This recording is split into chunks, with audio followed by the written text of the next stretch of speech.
Hello and welcome. I'm Jamie Mogil, President of the League of Women Voters of Lower Merion and Narberth, and I'm honored to be serving as host tonight for the interviews of candidates for the Delaware County Council in the 2025 general election.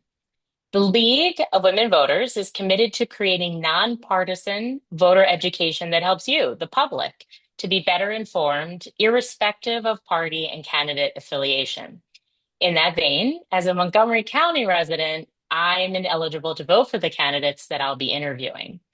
And all the candidates were invited to participate in individual interviews.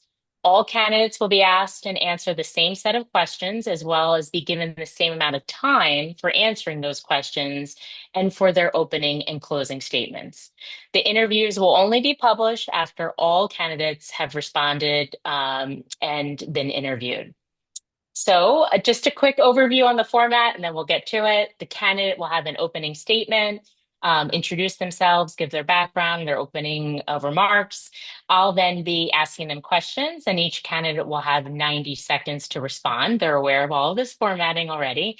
And there will be a timer to assist the candidate as well as myself to make sure there's a nice flow to the presentation, as we want to be sure to get all the candidates' answers on all the various topics.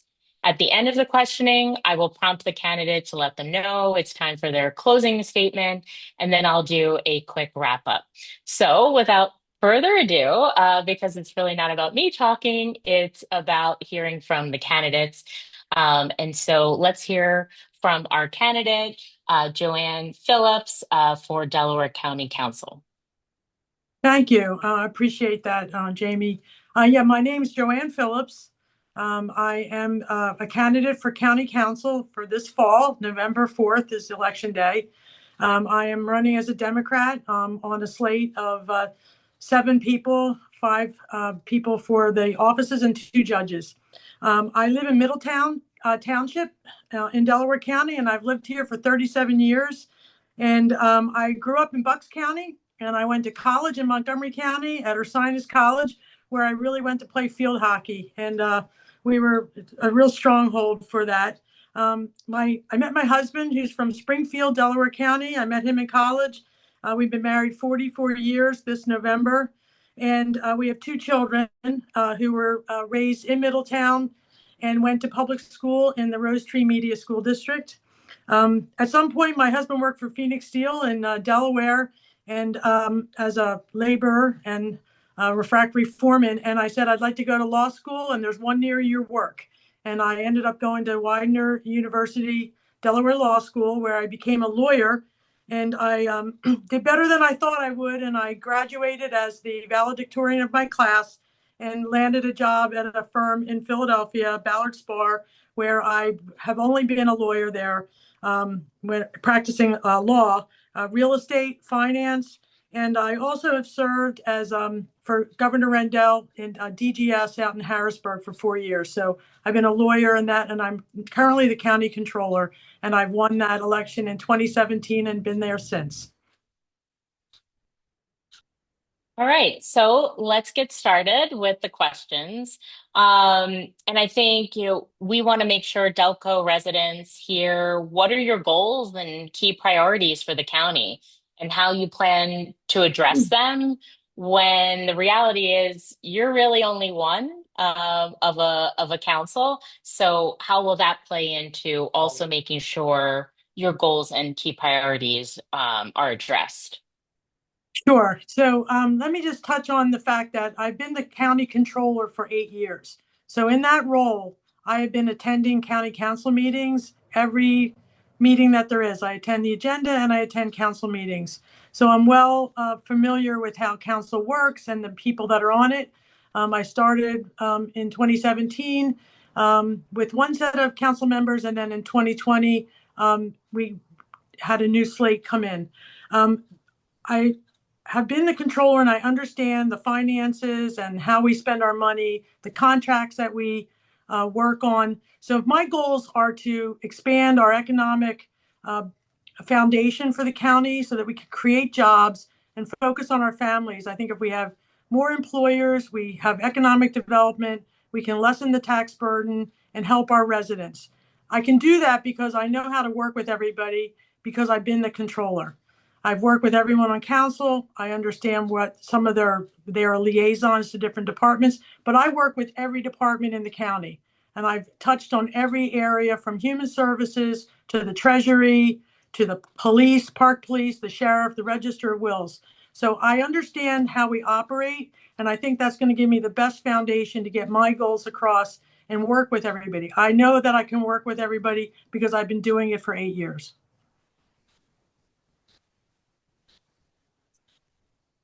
Great. And to our next question, moving along.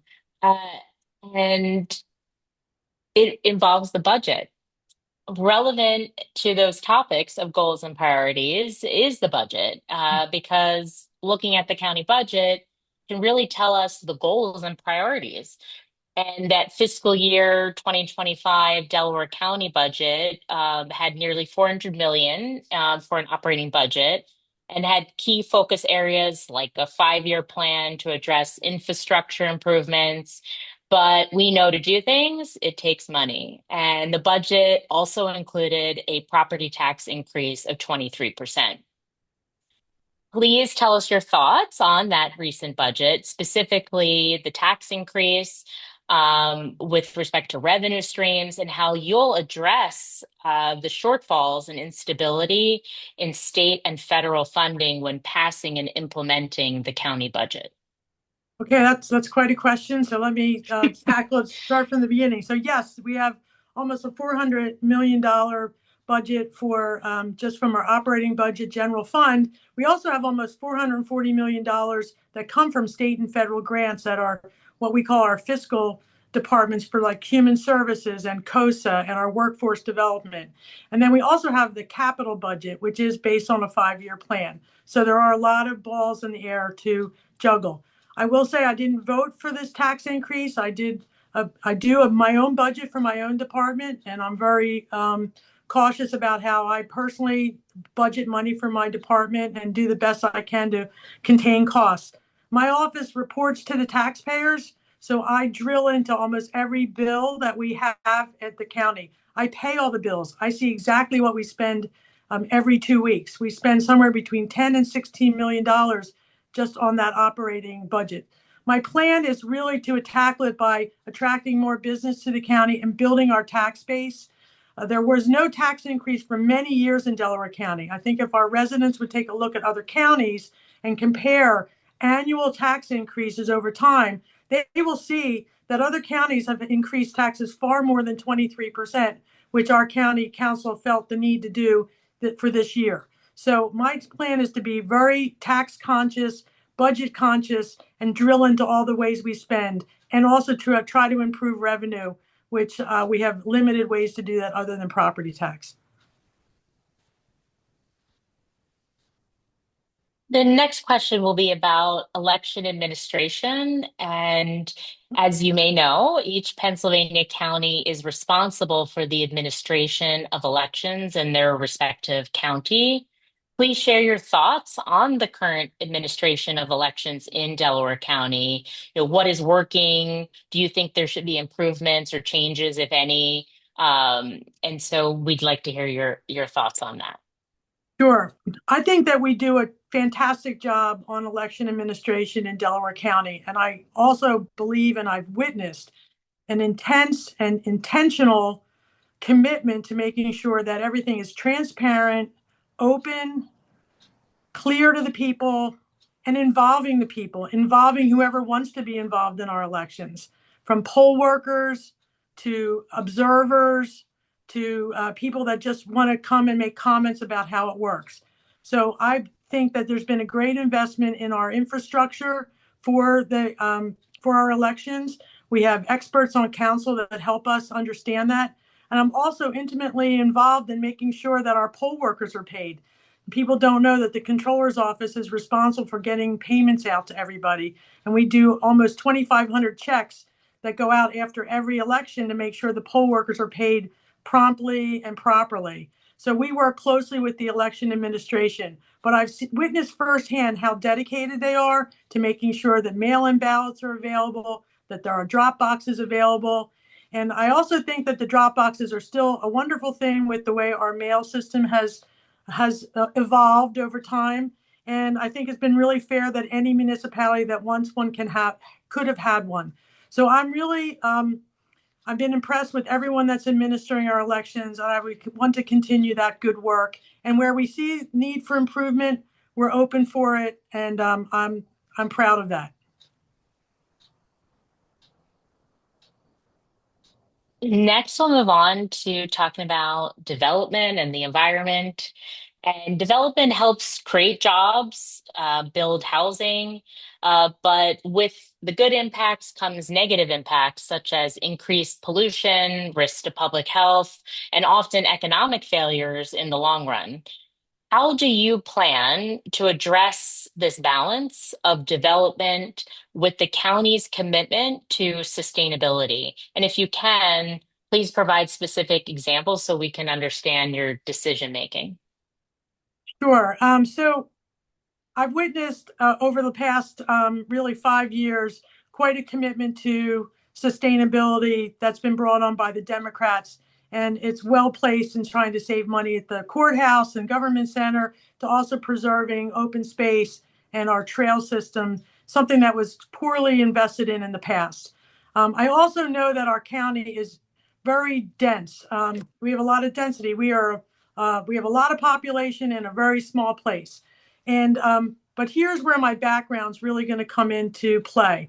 I'm a real estate lawyer by training. I worked on a lot of development inside the city of Philadelphia, which is as dense as you can get. There are places for redevelopment that make sense. We have places in this county that are ripe for either industrial development, distribution. We have great highway systems. We're near the airport. There are places that call for that. We also have places that might be perfect for residential housing, and we have an affordability and housing issue in our county where we really have a lack of inventory, or we've let other places go. So one project that I would really want to undertake would be to work with our planning department to identify where we have open land ripe for development, and then utilize programs that some are in existence, like a demolition fund that we have, to try to prep sites for people and get either employers or developers to come in the places that are right for development, not to gentrify someone's area and not to take up extra open space.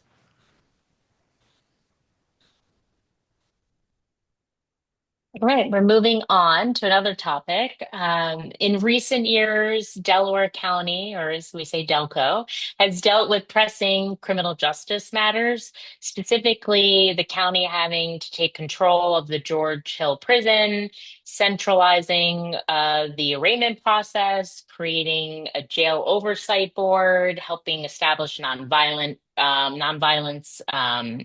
programs, amongst other things. What are your thoughts on these efforts? And are there other initiatives or steps you would take or think need to be taken in the area of criminal justice? I've been, as a controller, I have been involved in issues at the jail since the first week that arrived in 2018, when I discovered the contract for a private company that controlled our jail.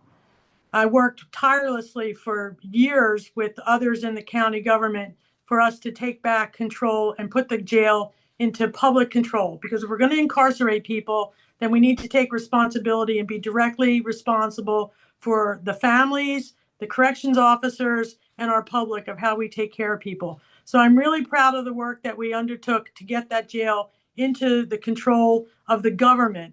I am a member of the Jail Oversight Board. That's by a matter of law, so I've been also on the board. I attend all those meetings as well as all the council meetings, and I've been involved in bringing on all the employees. I understand it.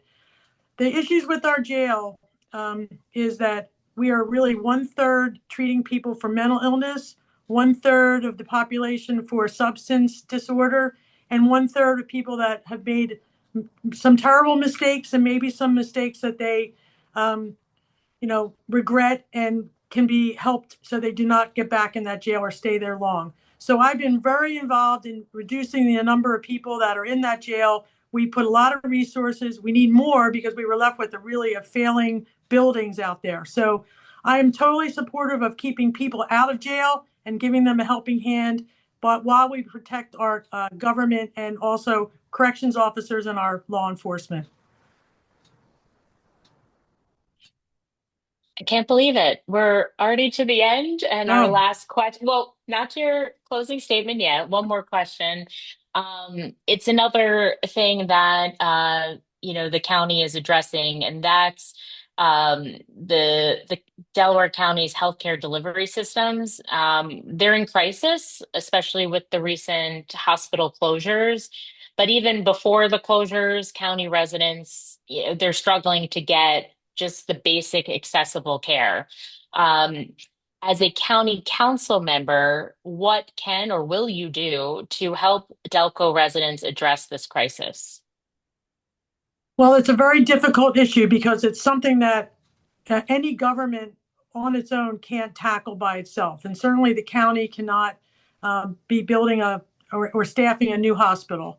And we can't take it by eminent domain or begin a new hospital. But what I think county council has done, and I give them a rousing round of applause for, is that they've worked tirelessly to try to find alternatives to a private equity company that came in and really destroyed a health system that many people in the county were, it's just part of their whole life, that the Crozier system was part of it. They were born there and their family went there.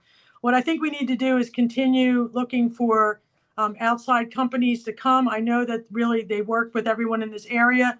Where I know county council is working on the issues of the real estate, trying to find operators, trying to find interested parties. So from that standpoint, I would continue that work on council. I would also be supportive of our health department to make sure we can provide information to people to fill in the gaps about vaccines, resources, maternal care. Luckily, we do have a health department now because we put that in place during our tenure. And if we didn't have that, I think we would be in far worse shape. So I'm committed to trying to find every alternative that will work and also supporting our emergency services and trying to make sure that we help our municipalities cover those kind of things so our people have a place to go and get taken care of. It's a big issue. It's going to have to be taken care of locally and also at the state level. All right, now I will prompt you. We're at the end there.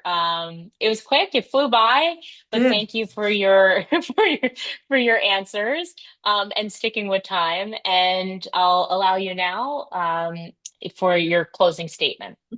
Thank you. The 90 seconds fly. So I will say this much. I've been the county controller for almost 8 years now. I ran in 2017 because I recognized at that time, following the federal election of the president, that we were going to need help at the local level. We're going to have to do it locally. We cannot count on the state or federal government to come in and save us or to give us the hard work that needs to be done. So I've been the controller. I take care of all the financial operations of the county, really payroll, accounts payable, the retirement, the audits, and I also do the financial reporting for the county. I've won awards for the county for 8 years. I understand our finances, I understand where our needs are, and I understand the people that we serve. My office is dedicated to the taxpayers and residents. We take it to heart. I've been a leader on that. I've attracted great people to come work for the government because we care so much about being loyal to our residents. And I would continue to do that on council. Being the controller has been the biggest honor of my life to serve the people. I have a strong background in law, in finance, and also in government, which I mentioned earlier that I did work for the government of the Commonwealth in the Department of General Services, where I ran all the real estate for the whole Commonwealth. So I have a lot of insight into how we can improve our government, how we can do better services, how we can grow our economy, how we can protect our resources. And I look forward to the opportunity to work with other people on council and all the departments. I think I've gained a lot of respect from the people I work with, and I think I can continue that for every resident. And so I'm open. If anyone has questions after this, I'm always in the office and I'm ready to talk to people. And I would really be honored if I could continue to serve the people of Delaware County. Well, thanks so much, Joanne. As I said, it flew by. It did. And I want to, yeah, I just want to say on behalf of myself and the League of Women Voters of Delaware County, which is an interleague organization that has both the Central Delaware County and Radnor leagues. We want to say thank you for your time. Thank you for running for this important position. And to our viewers, thank you. Thank you for watching, trying to be informed. Please go to vote411.org. That's what I call like our one-stop shop for the league for all the voting information you need. If you're watching this, I hope for sure you know you're registered, but that's always something you just want to check. You just want to be sure. Check your registration. You can also get links to apply if you do want to vote by mail. I always like to say it's good that we have choices. We have choices. Or if you want to look up where your polling location is, that is all available right there. And please consider joining us at the League. We're better together in fighting for democracy. We're committed to nonpartisanship. And so, as you know, our mission isn't just to register voters, but also provide, civic engagement and civic education, such as these interviews. Again, thank you so much, and have a good night.